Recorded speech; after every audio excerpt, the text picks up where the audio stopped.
تو انشاءاللہ تعالیٰ ہمیں امید ہے کہ ہمارے سماج میں یہ جو نفرت کا بازار جو گرم ہے تو انشاءاللہ تعالیٰ یہ نفرت کا بازار ختم ہو جائے گا اور محبت کا پیغام عام ہوگا. آج کے دن خدمت جو کر رہے ہیں، سماجی جو خدمات کر رہے ہیں، وہ کیا فری ہیلتھ چیک اپ ہے اور کیا کیا کام بتائیے آپ؟ آج کے دن خاص طور سے ہم لوگ غریبوں کے لیے، ضرورت مند لوگوں کے لیے جن کے آنکھ میں بہت تکلیف ہے، کہ آنکھ ایک بہت بڑی نعمت ہے، اللہ تعالیٰ کا احسان ہے. یہ ایک آنکھ کی اتنی بڑی نعمت ہے، ان لوگوں سے پوچھیے جو صحیح سے دیکھ نہیں پاتے ہیں یا بالکل نہیں دیکھ پاتے ہیں.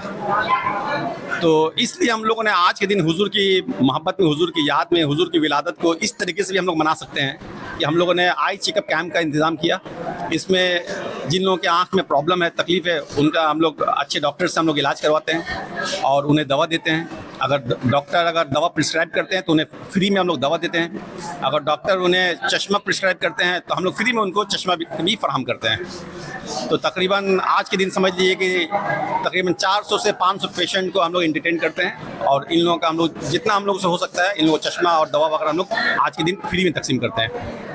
اچھا، تعلیم کے حوالے سے کچھ لوگ آپ لوگ کام کر رہے ہیں، جیسے علامہ اقبال نے کہا کہ حیرت ہے کہ تعلیم ترقی میں ہے پیچھے، جس قوم کا آغاز ہی اقرا سے ہوا تھا. تو تعلیم کے سلسلے میں آپ کی ادارہ کیا کر رہی ہے؟ دیکھیے، علامہ اقبال نے تو بہت بعد میں کہا، اللہ تبارک و تعالیٰ نے پہلے ہی کہا اقرا.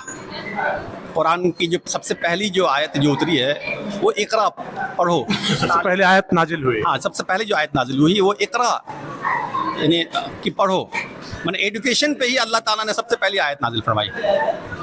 تو سب سے پہلے حضرت پڑھنے پہ زور دیا گیا ہے، لیکن آج یہ مسلمان ایجوکیشن میں سب سے پیچھے ہے. آج مسلمان جو ایڈوکیشن میں جو پیچھے ہیں، اس کے بہت سارے وجوہات ہیں. اس میں ایک جو سب سے بڑی وجہ میں سمجھتا ہوں وہ ہے گارجین. گارجین ایڈوکیشن کو اہمیت نہیں دیتے ہیں اور گارجین جو ہے وہ یہ سمجھتے ہیں کہ ہم نے اپنے بچے کو اسکول میں داخلہ کرا دیا، فیس جمع کر دیا، ٹیوشن ہم نے لگا دیا، میری ذمہ داری ختم ہو گئی.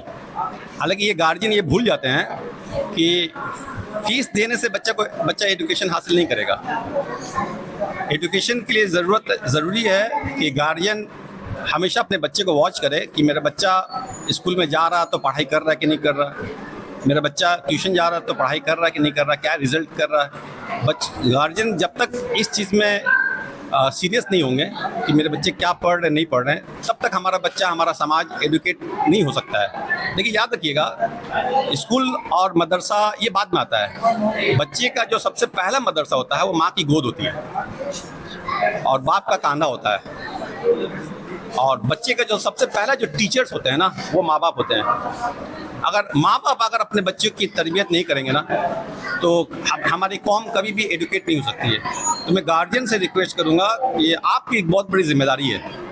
صرف کہا کہ آج جو ہے مسلمان جو ہے علم کی اہمیت کو نہیں سمجھ پا رہے ہیں، اور تو اس کا مطلب آپ نے کہا کہ پہلے جو استاد ہیں، ٹیچر سے ماں باپ ہوتے ہیں، تو کیا ماں باپ کو اویئر کرنے کی ضرورت ہے؟ بہت ضرورت ہے. بلکہ میں تو جو سماج سیوک ہیں، جو سوشل آرگنائزیشن ہیں، میں ان سے بھی ریکویسٹ کروں گا. ہم لوگ اس پہ کام کرتے ہی ہیں، اپنے حتی الامکان ہم لوگ کوشش کرتے ہیں کہ ہم لوگ کاؤنسلنگ کرنے کی کوشش کرتے ہیں. لیکن دیکھیے، ایک تنظیم، دو چار تنظیموں سے یہ کام نہیں ہونے والا ہے. ہم لوگ ایڈوکیشن میں قوم مسلم بہت پیچھے ہے. تو جہاں پہ پرابلمس بہت زیادہ ہوتے ہیں نا، تو وہاں پہ 2-4-10 تنظیموں سے کام یا مسئلہ حل نہیں ہوتا ہے. وہاں پہ بہت ساری تنظیموں کا آگے آنا ہوگا. الحمدللہ میں پھر سے ان تمام تنظیموں کا شکر ادا کروں گا اور ان کے لیے تہ دل سے ان کے لیے دعا بھی کروں گا کہ جو لوگ اس فیلڈ میں، ایڈوکیشن کی فیلڈ میں کام کر رہے ہیں. لیکن میں اور بھی دوسرے تنظیموں سے بھی گزارش کروں گا کہ وہ لوگ بھی آگے بڑھیں. جہاں آپ دوسرے کام پر زور دیتے ہیں، دوسرے کام کو فوکس کرتے ہیں، وہیں آپ ایڈوکیشن پہ بھی فوکس کریں.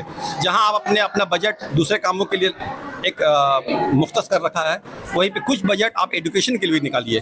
اس حضرت آپ کو کہنے کا مطلب یہ ہے کہ جو اور بھی جو تنظیمیں ہیں وہ ان کا پرائمری ذمہ داری ہونا چاہیے کہ تعلیم پہ جو ہے دھیان دیں. اچھا، میں اپنے سوال پہ آتا ہوں کہ آپ لوگ تعلیم کے حوالے سے، تعلیم کے سلسلے سے کیا کر رہے ہیں؟ دیکھیے، یوں تو ہم لوگ سال بھر جو ضرورت مند بچے ہیں جو پڑھنا چاہتے ہیں لیکن فائنینشیل پرابلم کی وجہ سے پڑھ نہیں پاتے، تو ہماری تنظیم ان کو فائنینشیل سپورٹ کرتی ہے. کیا فیس وغیرہ دیتے ہیں؟ فیس وغیرہ ہم لوگ دیتے ہیں. اور اس کے علاوہ ان کو کریئر کاؤنسلنگ کی ضرورت پڑتی ہے تو ہم لوگ فیس وغیرہ دیتے ہیں. تو کیا اسے پردے میں رکھا جاتا ہے؟ ہاں، وہ عام نہیں کرتے ہم لوگ. وہ جو ہم لوگ ہماری ٹیم جو ہماری تنظیم کی جو ٹیم ہے وہ لوگ پہلے معلوم کرتے ہیں کہ یہ ضرورت مند ہے کہ یا نہیں ہے. اگر واقع میں اگر ہمارا سروے ہونے کے بعد اگر پتہ چلتا کہ ہاں وہ ضرورت مند ہے تو ہم لوگ ان کے لیے فیس وغیرہ کا انتظام کرتے ہیں.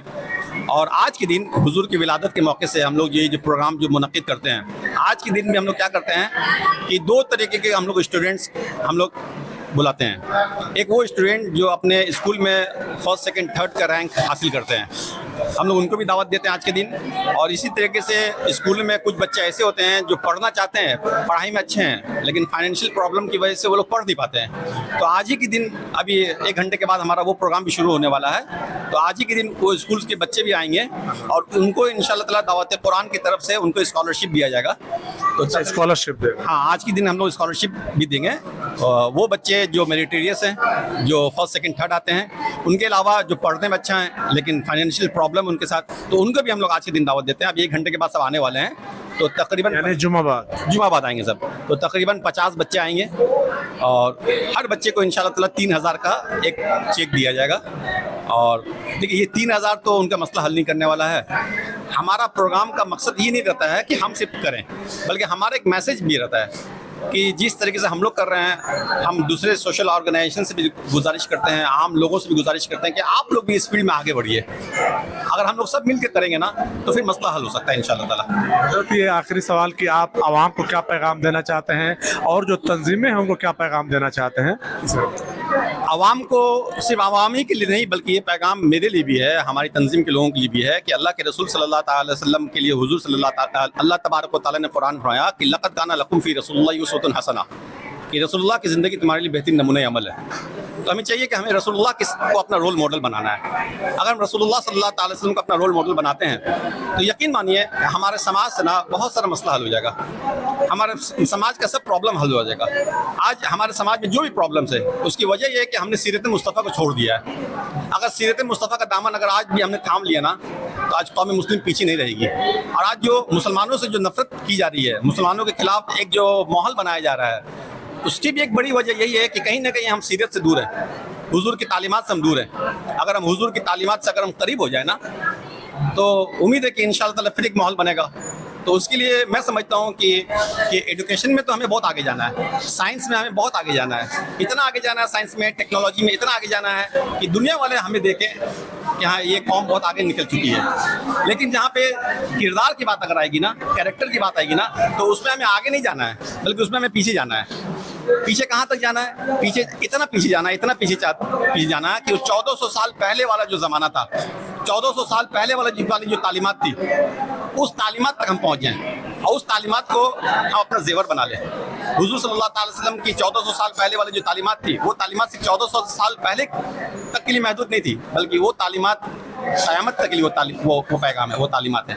اگر ہم پیچھے ہٹ جا کر اس تعلیمات کو اگر اپنا لیتے ہیں تو یقین مانیے ہم دنیا میں بھی سرخرو ہوں گے اور آخرت میں بھی سرخرو ہوں گے انشاءاللہ تعالیٰ. بہت بہت شکریہ حضرت. محترم ناظرین, آپ نے دیکھا ہم نے بھی باتیں کی مولانا محمد امتیاز مصباحی صاحب سے جو دعوت قرآن کے فاؤنڈر ہیں.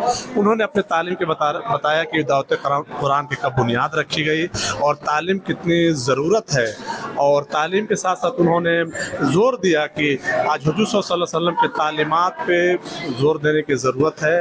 اور انہی سب باتوں کے ساتھ آپ کو یہ ویڈیو کیسا لگا؟ اگر پسند آئے تو لائک, سبسکرائب اور کمنٹ